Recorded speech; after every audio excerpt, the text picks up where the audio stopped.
Bet on Bears fans, another edition of the Chicago Bears podcast coming your way. Friday is here. Thank God it's Friday because John Jurkovich is in the building. The good kid is here. Good kid, how are you doing? I'm doing great, man. How are you doing? I'm It's all fantastic right. to be here. I'm so excited. It's Friday. I am. Are you? Oh, yeah. Oh, yeah. It means I got 2 days off coming up. I thought there was a little Botox going on there, good kid. You Got know, nervous a little bit. No. You know, the problem is that there's no football. There is no football. Fortunately for us, we had a little bit of hockey Yeah. to placate us That was and exciting. send us over. There's still college basketball out there, so that's exciting to watch and exciting to see. So there's a lot of good things that are upcoming. You got the tournament coming up. You've got the Masters coming up. Some people tell you they're happy baseball is coming up. I will not be that guy. You're not happy. Oh, I don't care. You're not a fan of what the Cubs have done I here. don't care one way or the You other. don't like bringing in the what 40-year-old, both sides of the baseball team do. It's got nothing to do with the third baseman. It has nothing. It has everything to do with, oh, my God, we fired David Ross and we brought Craig Counsell, and that means instant success. We'll pay him $8 million, and all of a sudden things are going to be all rosy. No, they're not. Still got to have the horses. Yeah. And if you don't have the horses, it's not going to make a difference. So hopefully either side of town makes us feel better about baseball. But My favorite thing last 83 year was wins just is not fun. my favorite thing last year was like Cap, like kid, book it over 90. I was like, over 90. I was like, there's no bullpen here. Well, they had a closer, and the closer got injured. And then because he got injured and he was ineffective at the beginning, the problem is you can have a bullpen that was great one year. You come back to the same bullpen, all of a sudden they're crap. Yeah. The bullpen is a very fickle thing. And when they lost their closer and they never replaced their closer and they tried to do it by committee, they failed miserably. So say if they win 7 of those games out of 21. You're in a different spot. Now you're in a different spot. Yeah, you're in a That's different what I spot. think they're hoping for. But for everybody that says the guy that they got from Houston, Kyle Turner. Kyle Tucker. Kyle Tucker. Thank you. I had Big Kyle money, Turner. big money. No, they brought Kyle Tucker. Actually, not $17 million. They ended up saving $5 million because they got rid of Bellinger. So they actually saved money. Not really big money. We'll see what next year brings. Well, I guess if you don't bring him back. Yeah, if $17 you don't plan million. on bringing him back, he's not big money. But they plan on locking everybody out in 2027. So nobody's going to be making long-term commitments to anybody, really. And even if you do make the big money commitment and they lock you out, there's a strike or whatever there is, nobody's getting paid anyway. Yeah. So all that contract does is an extended year. So it'll be interesting. But the Cubs, you look at the Pythagorean number, they got them at 90. You look at Vegas, the over-under is like 84, 85. So we'll see. 84, 85 victories might be enough to win their division. And is that what you're doing? Is you're just going to win the division? Meanwhile, the Dodgers are going to have 100 wins. Yeah. And then you're going to pray in a series that you're going to find a way to beat them. Okay. Maybe that's a philosophy. Maybe you can go ahead and just say, hey, look at this. We won the division. And aren't we great? Blah, blah, blah, blah, blah, blah. I don't buy it. Either you're competing for a championship or you're not competing for a championship. boom. And right now, slamming the Cubs. Right. The Cubs are not competing for a championship. We'll see. Maybe halfway through, they make a move. Yeah. And they do something that, halfway through. But as of right now, not really. And maybe it'll be less expensive with guys that are running out of contract. The guy in Toronto, what's his name? He's got a name, famous father. Oh, Vlad Guerrero Jr.? Jr., yeah. Maybe there's less of a price tag on him because he's going to be a free agent at the end of the year, and you don't necessarily have to give up everything that they want. So, but let the baseball. At least you got that going for you, good Right. kid. I'm a Sox Masters. fan. Actually, I'm a Sox fan, good there's kid. even something nobody even talks about. The Players' Championship Ooh. is down at Ponte Vedra, Florida. With the Island Hole, the 17th Island Hole. So that is coming also up in March. They consider that the first major, at least they used to. So March, then April, then May, you've got the PGA Championship. June, you got the U.S. Open. July, you got the Open in Britain. So, I mean, it's all here for us. I'm excited. It is all here for us, and I'm excited about it. I'm excited. I'm going to be watching a ton of golf because that is my new sport of choice. In July is football. I watched my knees. I watched my knees buckle playing basketball a couple of times. I was like, I think I'm done. It happens. I think I'm done. It happens. Yeah, it was You'll tough. know. Usually the Achilles pops, and then that's the thing that tells people. What really got me off the court? I went back out there and I saw a mailman tear his Achilles. Yeah. And his ACL. at the same time. And I was like, he played really hard and he was in great shape. And you know something? When it goes, it goes. He's not getting paid millions of dollars to recover, but like he's getting 80% on. I saw a guy step off a stair and tear his Achilles tendon. Oof. Normal everyday activity. Just stepped off a stair and heard a pop. There it went. Like a note. Yeah. Let me get in the golf game. I'm gonna be a little bigger in the golf game. All right. What are we talking about today? Football. Let's talk a little Bears football here, good kid. Because I want to ask you this. With kind of the salary cap raises that we've seen, we don't have exact numbers on them yet, but we do feel that they're going to be around 277 to 281. That's a solid increase, another $20+ million $2 million, increase. $26 million. Yes. With the trend that seems to be happening and with how they're going to start counting smart TVs, counting bars, all of these different things that Nielsen's going to be doing, it could allow the Chicago Bears to be even more aggressive in going about signing some of these free agents. What I mean by this is, if you wanted to, you could offer a number to some of these guys that may seem astronomical right now. How could you ever do this? How could you ever pay a guard this much? How could you ever pay a center this much to make sure that you get these guys in here? But by backloading the contracts, essentially, by the time the cap continues to go up, if the trend continues, and it feels like it will, because football is still loved everywhere, those contracts will feel like what a $20 million contract essentially could feel like today. Yeah, you're talking about ratings. I talk about how many different suitors are out there for the NFL product. Yeah. So with Amazon Prime, with Netflix, with Peacock, even though they're a part of NBC, but with all these things that are out there and all these streaming services that want a piece of live action. Now, it's kind of counterintuitive. I don't know what Major League Baseball, ESPN's going away from Major League Baseball. Maybe the price tag was just too much. Maybe they came in with their initial offer and ESPN just backed off and said, hey, we don't think so. And they've backed off of that. But for football seems to have that never-ending momentum that just kind of sticks with them, and everybody seems to want the product. History of the salary cap. What was the first salary cap in 1994? I do not know. $34 million. Ooh. When is the first time it went over $100 million? A little bit later than that. I was gonna say 08. 07, 08. When did it go? When did it go over 200 million? Over 200 million would have been right before COVID, right? 18, I think it was. Oh, 2022. 2022, it went over 200 million. Because I know it dropped back during COVID. We lost. I looked at it, but there was also an uncapped year in 2010. You also had a drop after that because of the housing crisis in 2009 and the bubble burst in the housing market. So you've had a couple of corrections, 2-3 years where it's actually come back down. Yes. And most of the time it's been because something catastrophic. Yes. So if you take a look where they're at now, 270. So they're going to jump that from 200 to 300 in a relatively short amount of time. If it keeps going, about 5 years. Well, probably 2026. You think that soon? Well, you're there at 277 with another 23 million increase. You're at 300 million. I mean, you're right there. Yeah. You're talking about increasing 22 to 26 this year. Yeah. And I bet you it settles closer to $281 million. I think that's where it'll probably settle in at. So you're asking, do I think it'll go up 20 million again next year? The answer, I believe, will be yes. And they're going to be doing it more a la carte, the way they've been doing it. You know, the Christmas games that they've come up with a la carte, you know. So I think they're going to be doing more things a la carte and asking the CBS and Fox to sacrifice a little bit so they can generate a little bit more revenue, whether it's just one game for that weekend or whenever they create the 18 weeks and they put in the second bye, which creates another week of football. Yeah. You put the second bye in, you still give yourself another week of football. You get the 18th game, you get the bye week. Now you've got 2 byes, 18 games. You've got 20 weeks of football during the regular season. So, you're actually kicking it up a game and a bye week. Oh, yeah. So it gives you 2 more weeks of football.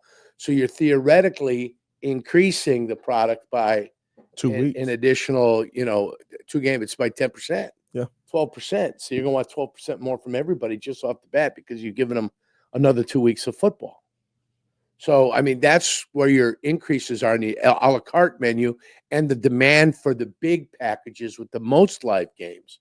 Now, I believe CBS, Fox, NBC are still very well situated and in their feel real good about the packages that they have. Yes.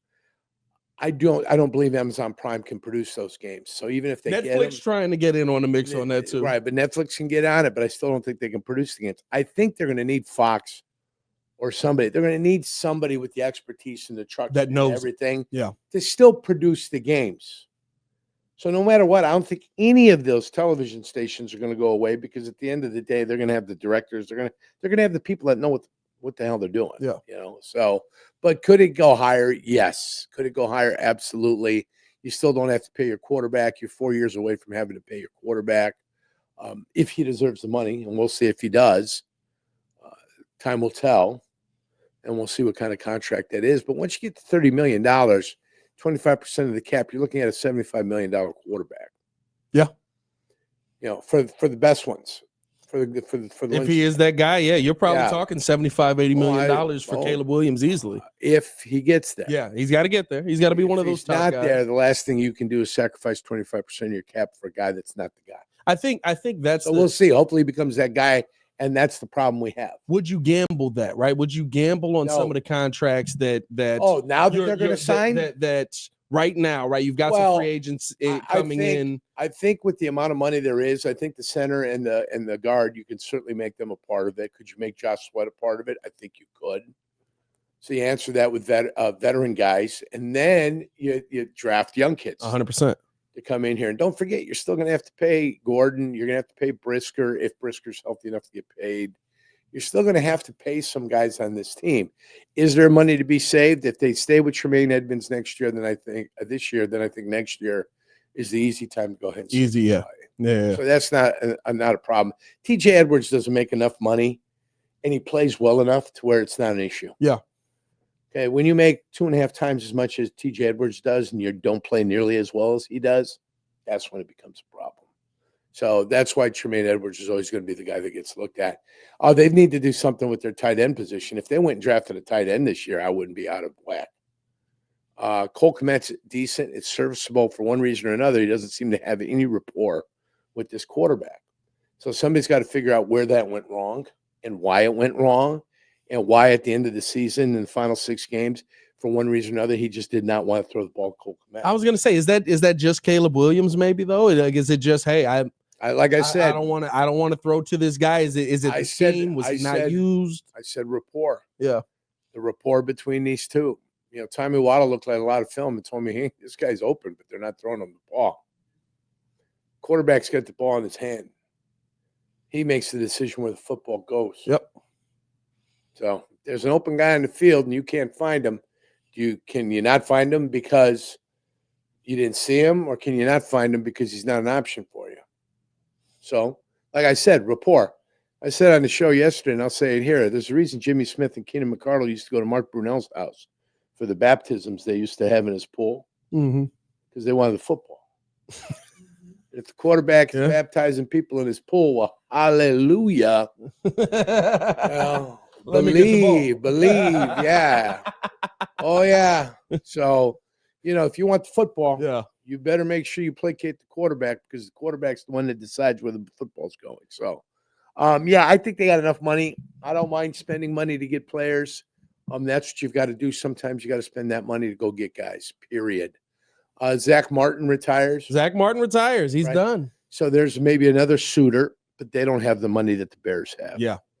And they'll go running back for some strange reason. That's it, yeah, because they're silly. That's what they do. They're silly. They'll go sign a. Well, as soon as I heard Nick Chubb may be available, I was like, Cowboys. When he bought the team, or Najee Harris, they might go. Or Najee Harris, I can see him. When they bought the team, they had Emmitt Smith. For one reason or another, mentally, that's where they're at. They're Emmitt Smith, and that's fine and dandy. But nobody remembers their offensive line. Eric Williams, Larry Allen. I do. Mark Tuanay was on the one side. Nate Newton, Mark Stepnoski, replaced after that by either Dale Hallistray or Derek Kennard or whoever they were going to shuffle in. But they had 3-4 studs on that offensive line. And if you're Emmitt Smith, if Barry Sanders, and this is not a slight against the Detroit Lions because I love Kevin Glover, I loved Lomas Brown. You know, they had some really solid veteran. Dave Lutz was there for a little bit. Bill Fralick, played at the University of Pittsburgh, was there. So Scott Conover that played at Purdue was there. It's not a slight against them, but the Dallas line was better than the Detroit line. 100%. If Barry Sanders ran behind the Dallas offensive line, he probably would have rushed for 2,000 yards a year. Easily. 2,000 yards a year. A year. It just would have been normal. Yeah. Oh, there goes Barry again, 2,000 yards. There goes Barry again, 2,000 yards. Now, he was a challenge because he changed direction and everything, so you really kind of had to stay with your blocks. And as an offensive lineman, you never had to give up. But I think behind that line, he would have been proficient. But don't go fall in love with running backs. Don't do it. Ashton Genty, don't go falling in love with them. If you take there care go of the comments. If you care about this football team, and if you take care of what you need to take care of in free agency, I think then you buy yourself a little flexibility in the draft. So if in the second round they thought about the kid from Iowa as a running back with the 41st pick, little Caleb Johnson, I'm not gonna cry. Two Calebs, wow. A Caleb connection. Yeah, so there you go. So, I mean, if you do that, but you've got to take care of it in free agency. Yeah. Take care of your problems, your major problems in free agency, and then allows yourself draft flexibility. And so I think that's what I would say. And I want to talk about how the Bears could structure some of this and how maybe they can get even more aggressive than a Josh Sweat in free agency via trade because of some of the TV things. But first, Bosa might be a cap casualty. Bosa could be a cap casualty. A lot of injuries on Bosa though right now. A lot of injuries on. Yeah, but the pedigree's there. Yeah, the pedigree there. When he was healthy this year, still, I mean, 2 forced fumbles this season. His pappy was an oft-injured player with the Miami Dolphins. Yeah. John Bosa, his teammate of mine. Yeah. So he was oft-injured also, ACL when I got there in 1990. I don't think he ever really truly recovered from that. He played a little bit longer, but back then that's tough. The player he was when he came out of Syracuse, I believe. Back then that's tough. Yeah. But we got to give a shout out to our people over at Mitch Lyons before you've got that correct. We get into the future. Shout out to Mitch Lyons, guys. He's our guy, Mitch Lyons. He played for the Pittsburgh Steelers. He played for the Atlanta Falcons. I played in the NFL at the same time that he played, and that's one thing we always talk about is game plan for retirement. You got to remember that. You got to prepare. You got to think about it, and there's no better time than the present to do this. It's MitchLyonsWealth.com. Mitch, Lyons wealth.com is what you need. And he's looking to protect the nest egg and optimize your income. You've got to, when you retire or you're thinking about retiring, still have income coming in from some investments that you have. So that's what you guys got to think about. Mitch Lyons, again, shooting some of the same dirt. We had a good time against each other. I think I came out on top more than he came out on top. I was going to say, did we know a record? Which was to go. We played in the playoffs when he was with Atlanta, and we ended up beating them. That was when the quarterback, Jeff George. Okay. Now, they went up. Terrence Mathis, I believe, caught a touchdown. They went up 7-0 in that one. Jeff George in Atlanta? But San Francisco? Oh, yeah. No. You got a different Jeff. You got Garcia on your mind. Jeff Garcia. You got Jeff Garcia on your mind. I'm sorry. And then I played him in a game where we blocked a field goal attempt at the end of the game. They were trying to win the game, and Chris Hudson picked it up and returned it for a touchdown down the right sideline. And Bill Cowher was famously coming on the field. He was going to punch Chris Hudson on the way by, but he collected himself and went to the sideline. But at that point, Pittsburgh was covering the game. Yeah. That was their cover. They couldn't lose. The only way the Pittsburgh Steelers, if you were wagering on them, could lose if we blocked the field goal, returned it for a touchdown. Now, unfortunately for me in that game, I was watching because I just taken x-rays because I broke my tibia. Tibia plateau fracture. So every time I think of that game, I remember it well. I got hurt, but we got the better part of Mitch Lyons on that specific game. Are you saying Cowher was going to take a swing because of the over? Take a look at it. Trying to take a swing? No. Taking because a swing. He was upset about the play. Because not only were they going to lose the game, they weren't going to cover the spread. Little chicanery there. Yeah, we're past the statute of limitations on that. Yeah. But yeah, that's our guy, MitchLyonsWealth.com. Make sure you take a look at him. He's got a book that's available on there. It's a free book. And he's also got some video on there of a show that he had done where he talks about investments and all that kind of stuff. So. Love Mitch Lyons, man. Definitely got to have him on the show, talk a little football Good during man. the offseason. That'd be good. Get some Zoom it conversation in. between you two. We'll zoom it in. Well, Yeah. fun times. Get some Reminisce. video out. Get some video. Yeah. Kill the radio star. You know that, right? Oh, yeah. Video kill the radio star. First video on MTV. Did you know that? That was it. Not know Video that. killed the radio I star. did not know that, but I did know by that. the Buggles. Yeah. Buggles. The Buggles.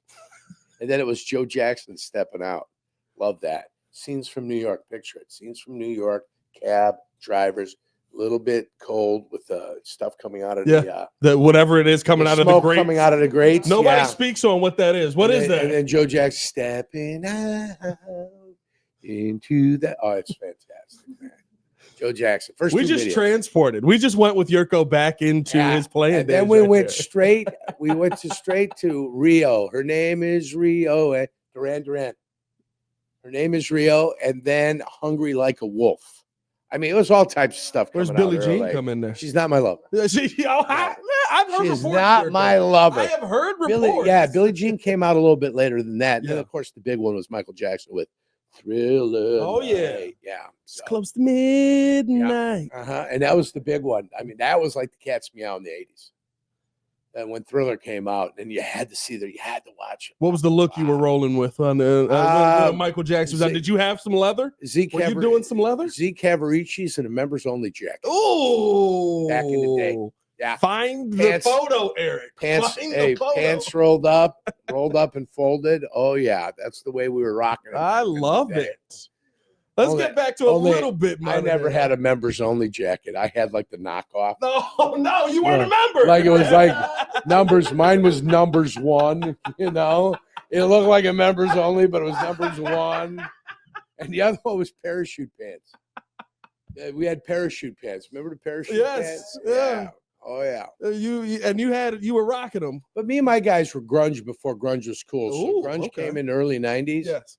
Me and my guys were wearing army pants, black Adidas, high top turf shoes, and just a white shirt with a flannel over the top. So we were grunge before Seattle. Matter of fact, Eddie Vedder probably was in Calumet City one day, saw that look and said, "Geez, these guys are effing cool." And then he took a look to Seattle with Pearl Jam, and the fucking next thing you know, every pothead in the Northwest had a flannel on. You know. It's the way it works sometimes. Look, I need pictures. I know there's pictures somewhere. We need these for the show. I had a buzz cut my senior year because we made the playoffs. I had a buzz cut. Like the Army buzz? Yeah. Army buzz? Yeah, look at his head. Picture his head. That's scary. I mean, if you saw my head with the hair off of it, the back of my head looks like Darth Vader's head when he took the mask off. Remember that? That's what it looks like. The back of my head with the fat that I got back here, I look like a Shar-Pei. You ever see Shar-Pei? All that skin behind its little head right there. That's what my head looks like, Shar-Pei. It's good to be here.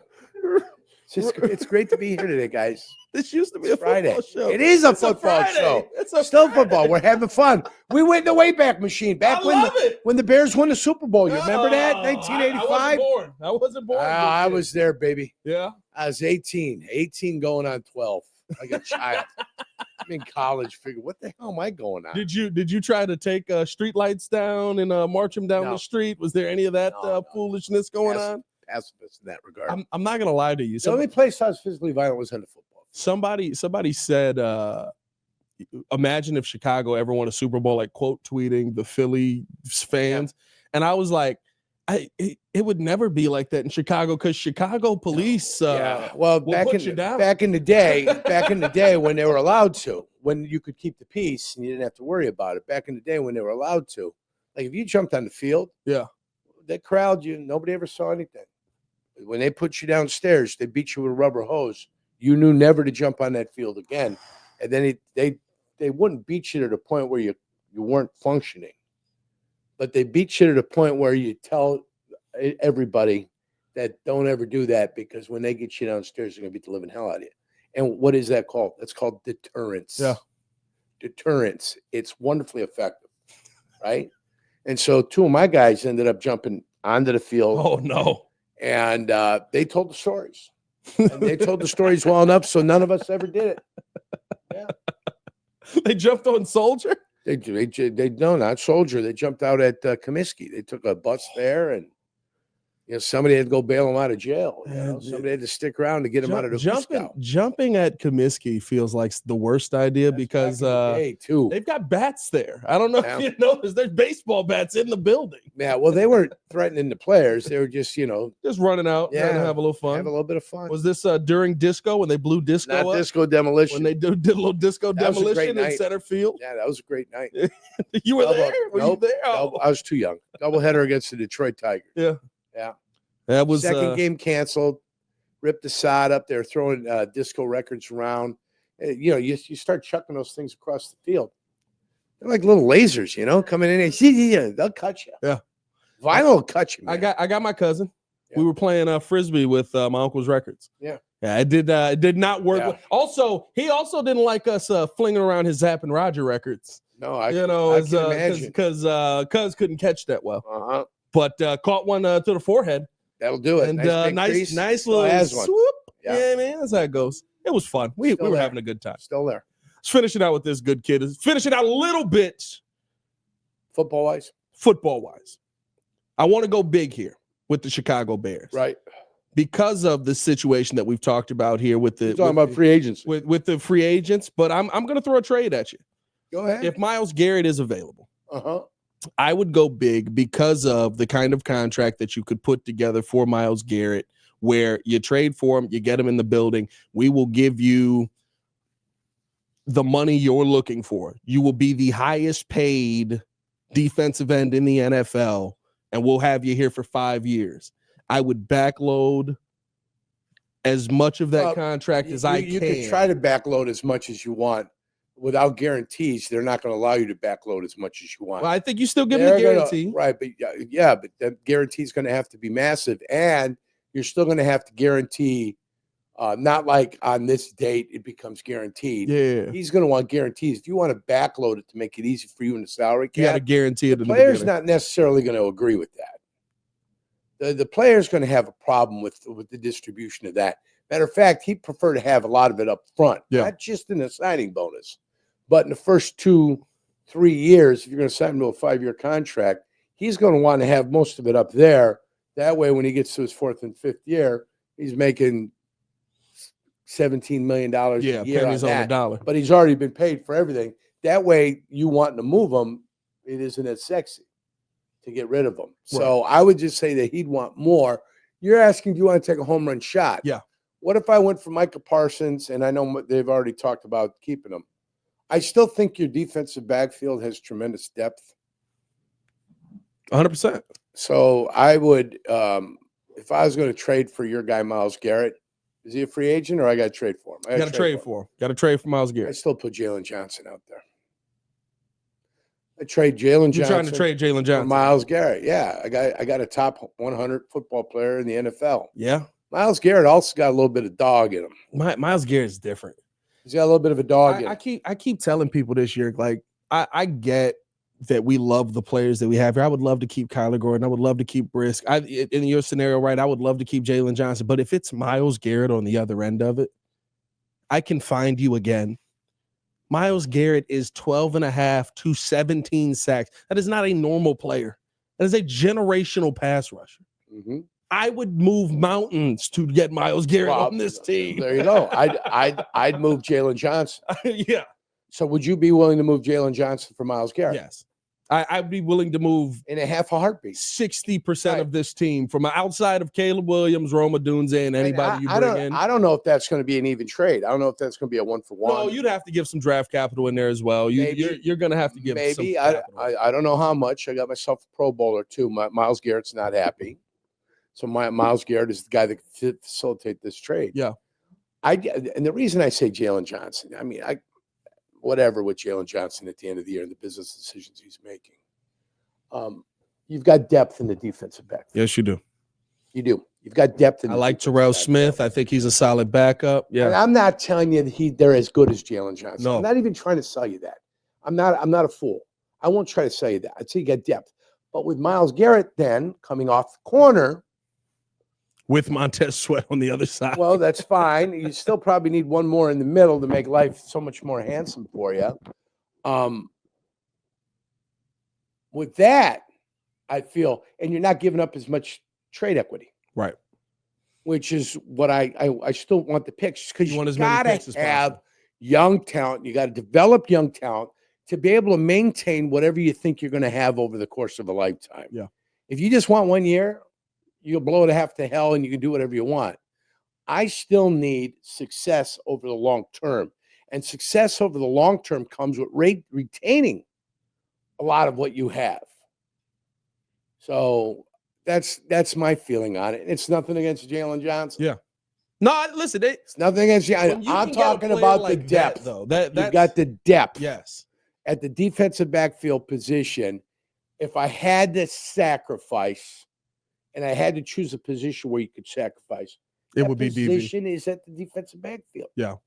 I'm sorry. Now, with that increased pass rush and with the ability to get to the quarterback, guys become. it might make everybody back there a little bit better than they actually are. Yeah. I think my guy Stevenson, Tyreek's going to come back.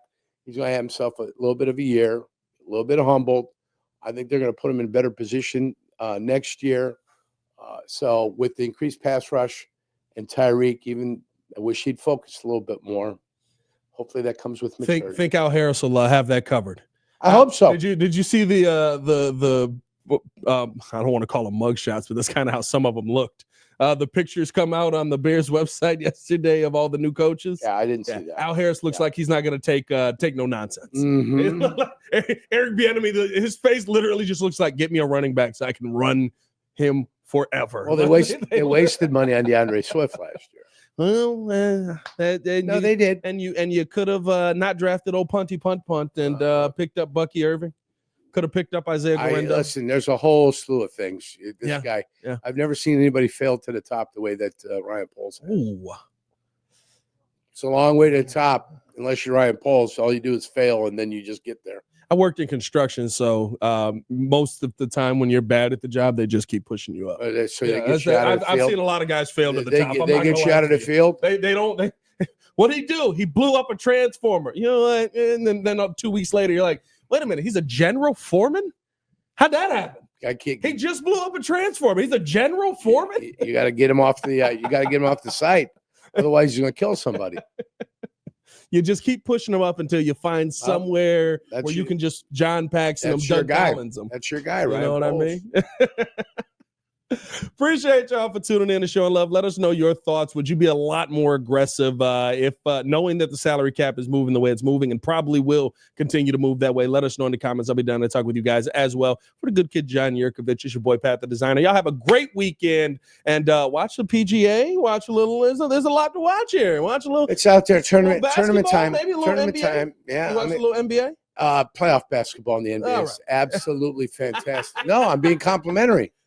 NBA playoff basketball is phenomenal. Why? Because there's a reason they're playing. Yeah, they care. Yeah. The regular season NBA, not so much. But I watch all the itches. When PK Subban, Jokic, Nurkic, Doncic, you don't watch all them. You watch a little Vucevic? Yeah, I watch. He's an itch. He's an itch. Right? He's all right. He had 2 chances yesterday and failed both times. Missed both of them. I watched enough of it to know that he failed both times. Yeah, it's tough. Y'all stay safe out there, Chicago. Bed down. One love. Peace.